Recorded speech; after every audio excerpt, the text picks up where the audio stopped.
Well, welcome to Focus Today. I'm your host, Perry Atkinson, and wow, today we are honored to have really a special person with us today. Dr. Kim Holmes is with us, Distinguished Fellow at the Heritage Foundation, a historian and one of Washington's foremost policy experts. He also is the founding editor of the Index of Economic Freedom, and he also served as Assistant Secretary of State under George W. Bush. But he's authored a book, I have to tell you, is a must-read. It's entitled Rebound, Getting America Back to Great. And there's a picture of it on the screen. Let me encourage you to check it out. And Roman and Littlefield is the publishers. Check it out at Barnes & Noble or Amazon. And Dr. Holmes, what an honor to have you, sir. How are you doing today? It's great being with you, Perry. Thanks for having me on. You bet. Well, listen, this is a good, I'm encouraged by your book, but obviously we're losing our greatness. Some would say we have lost it forever. What's your overall review? Well, we are in trouble, but we haven't lost it yet. The thesis of my book was, as an historian, I went back and I tried to distill what made America a great country over the last couple of centuries. And then I talked about how we got off track. And then to learn the lessons from what worked and what didn't work from that overall story to give us some guidance on how we can make America rebound again. In other words, get us back to great. And what I discovered in my investigations is that we had three things going for us. One is that we had a culture of individual responsibility throughout most of our history where Americans felt, first and foremost, they must take care of themselves and their family and not have the government do it for them. Mm-hmm. Second of all, we had a free market economy that worked hand in glove with that culture of individual responsibility that produced the most wealthiest nation on earth. And thirdly, we had a country that believed that freedom was indivisible for all people. In other words, it was a universal principle. It's not just for us, it's for other people. A lot of people around the world, through immigrations, came here in the past because they wanted to live the American dream. And now we have been for the last 60 years, a great leader of the free world. And so those three things made us great. But the problem is that we're getting off track on all three of those areas. We have an economy that's too dominated by the government. We have a culture that's too focused on what one can get out of government, not what one should do for themselves. And also, America is not as respected in the world as it used to be. And many people around the world are seeing us as a paper tiger. What do you think academia has played in a role of taking us down this path? Because those three things you just mentioned don't seem to be fundamental in academia today. No, it's a huge cause of the problem. You had in the 1960s what I call the countercultural reformation, if you will. That is, people in the 1960s, we all remember what that period was like, but a lot of these liberal-minded people worked themselves into the institutions of America, the academics, institutions, the universities, the churches, the entertainment industry, and even frankly, they became captains of industry, even in business as well. But particularly in the universities over the last 50 years, the American narrative took place and has been taught to our children that what made us great was our government, that America had sinned not only with slavery and racism and the like, and therefore there was hardly anything redeemable from America's founding worth saving. Mm-hmm. And so therefore they gave up on the constitutional government, limited government. That was all a bad thing. And the whole progressive agenda that started really with Woodrow Wilson and others worked their way into not only to the American universities, but the rise of what I call the New Left in the 60s and the 70s imported a foreign model of greatness for America, which is based upon the model of European social democracy. That is, that the government should take care of everybody, not just have a safety net for the lower income people. And that is now the prevailing wisdom. It's part of our civic culture. It's what's taught in our schools. It's what's taught in our universities. Mm. And, you know, it's no accident that our government's dysfunctional, our economy is floundering, and our culture is in crisis, because this is where we are right now. And the problem is the American people don't really fully understand why we're in trouble. If you ask a lot of the people, they think, well, that's because the government's not big enough. Well, I'm sorry. The problems that are happening in our government right now or in our society right now are not the result of small government. We don't have that now. We have 49% of the American people dependent upon government either directly or indirectly in some way. And that number is getting larger, particularly after the health care Obamacare that is happening. And so it's an education problem, and we've had to really work hard trying to get this message out because we're sort of swimming against the stream. Dr. Holmes, do you think we as a culture have the humility to look back into our history and glean from those positive things? Or are we so proud that we think we can just kind of smart our way out of it and move forward and not look back? Well, you can be proud of looking at America's past. You can look at what made America great in the 19th century was not the government settling the West. It was ranchers and pioneers. Everybody talks about the railroads going out there. Even if you want to look at the dark side of American history and slavery and racism, you know, it was Frederick Douglass and Abraham Lincoln and even Martin Luther King Jr. that talked about the principles of the Declaration of Independence and the founding and fulfilling that promise of equality for all. That's something to be proud of. So it's not about the future, just about some future versus a past that's all bad. It's about learning from what worked and learning from what made us great to begin with, and we can learn from that and we can apply those lessons to the future. Because America has always been about the future. America has always been a modern country.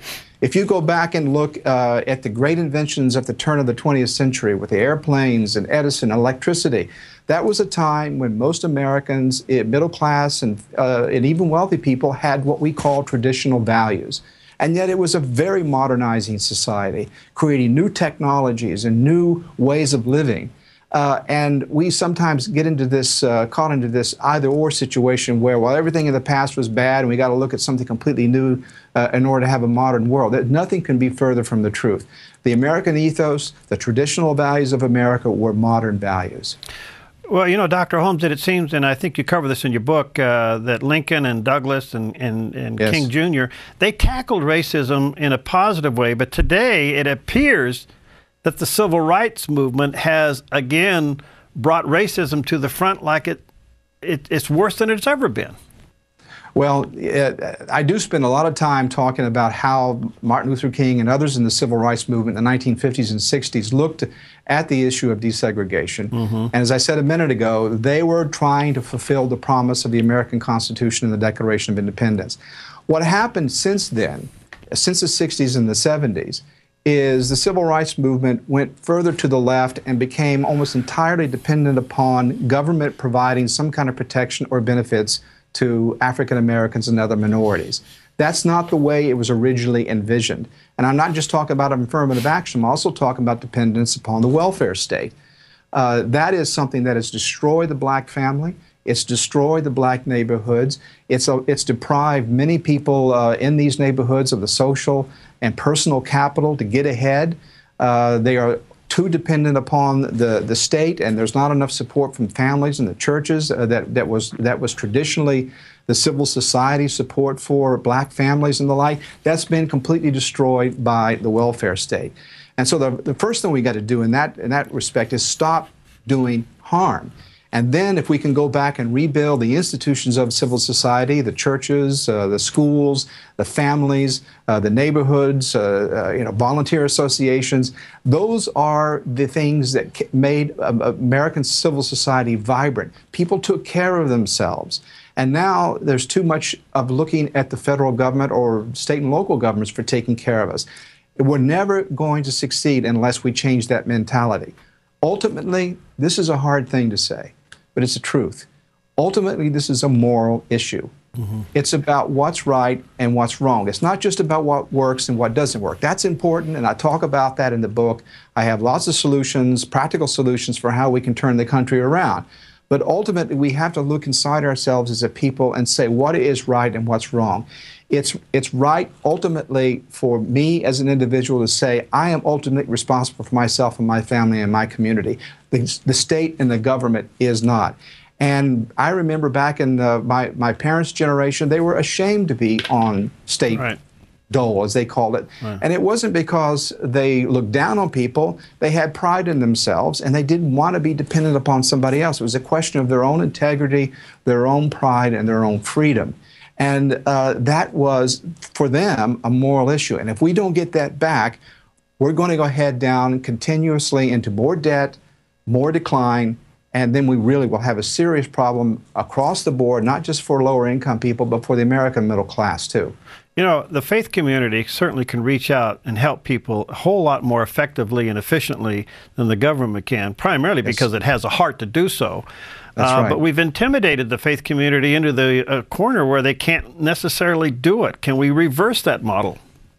Well, you have to have somebody in the White House and in the government who is not hostile to these people, who understands the situation as I just did. But frankly, the political class, the people that are in charge of the Senate, and I hate to say it, also the executive branch, the presidency, are the people who represent the highest form of the welfare state. And the faith community is not just a problem for them if they have an issue with religion, but it's also an ideological problem for them, because they know that they stand for a free and independent civil society. And if you are an American liberal these days, I call them social democrats, you believe in the expansion of the state at the expense of the civil society.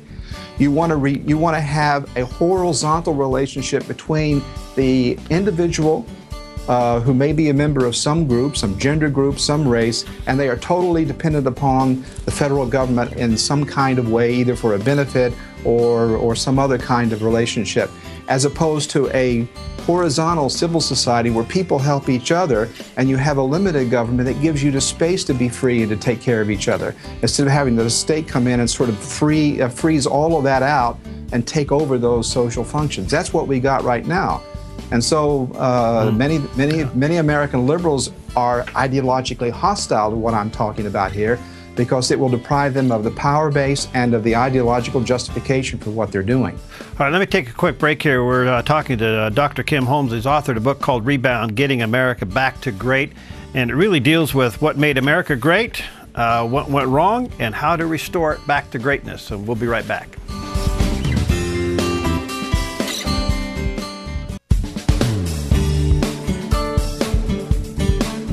Well, we're back, and our very special guest today is Dr. Kim Holmes. He is the author of a book called Rebound, Getting America Back to Great. And let me encourage you to really check out this book. You can probably get it online at Amazon or go to Barnes & Noble. There's a picture of those watching on the Dove TV.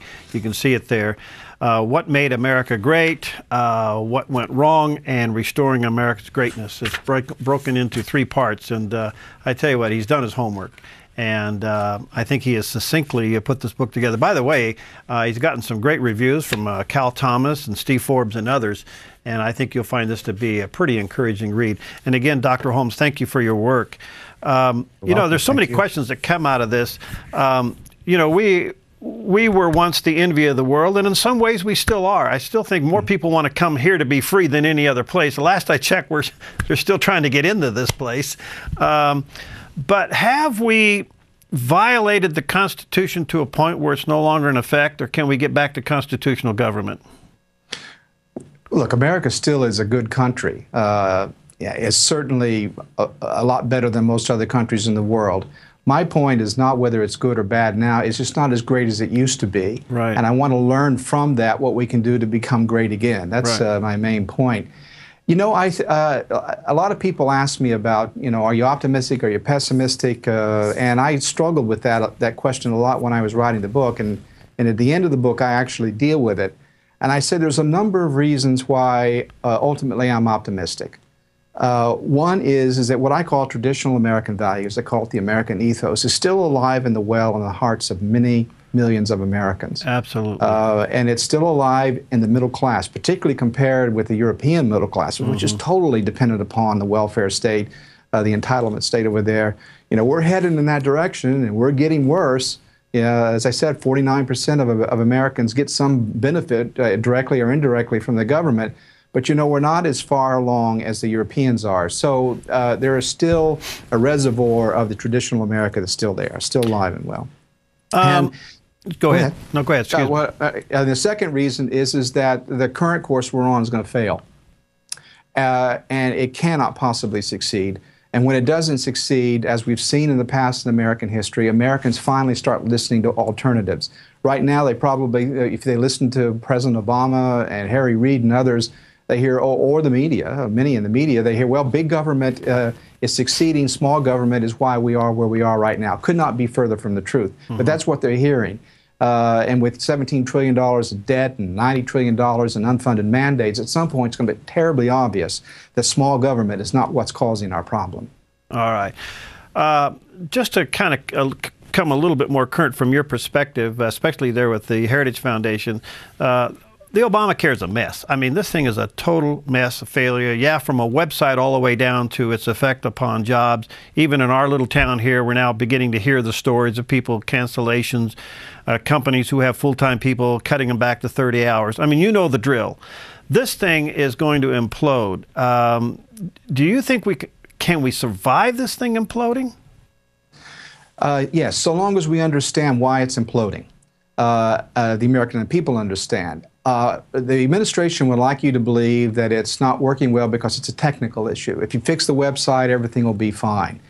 We all, or many of us, know that that's not the problem. It's just the tip of the iceberg. The underlying problem is it's asking more and more people in the middle class to pay more for their health insurance to subsidize others who get it for less or even free. And they were obviously telling us an untruth that you would be able to keep your health care if you wanted. That's obviously not true. So we have to stay focused on what the fundamental mistake was. And the mistake is getting the government coming in, getting between you and your doctor and deciding what kind of health insurance that you should have. Right. And and that will become painfully obvious as people get their health care insurance canceled, but particularly if you had the private, but not only private, people in even in government are working for their employer or having their health care plans cut back. I know I had my health care plan cut back as a result of Obamacare. So my point is that we have to stay focused on what's causing the problems, because if we don't, here's what I fear. I know some people who supported the Obamacare who knew it would not work. They knew it was unworkable. That's one of the reasons why they tolerated it being so complex, because when it would fail, they would come in and said, well, the problem was it was just too complex. What we need is a single-payer national health care service like they have in Canada or like they have in Britain.